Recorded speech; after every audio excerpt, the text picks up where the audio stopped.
বন্ধুরা, সকালবেলা আজকে আমি রুটির সাথে বানাবো পনিরের তরকারি। আদা রসুন পেঁয়াজ রসুন আদা পেস্ট দিয়ে ভালো করে মশলা দিয়ে মটর আর আলুটা ভাজা হয়ে গেছে। আর এখানে নিয়েছি শাক তরকারি কেটে নিয়েছি। ভালো করে মশলা দিয়ে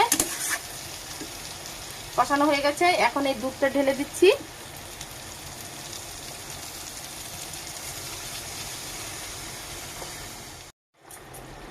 অনেকটা দিয়ে দিচ্ছি, পনিরটা দিয়ে দিচ্ছি।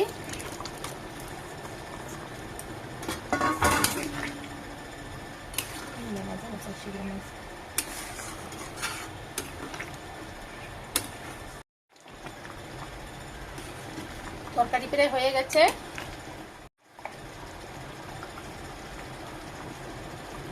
গরম মশলা দিয়ে নামিয়ে নেব।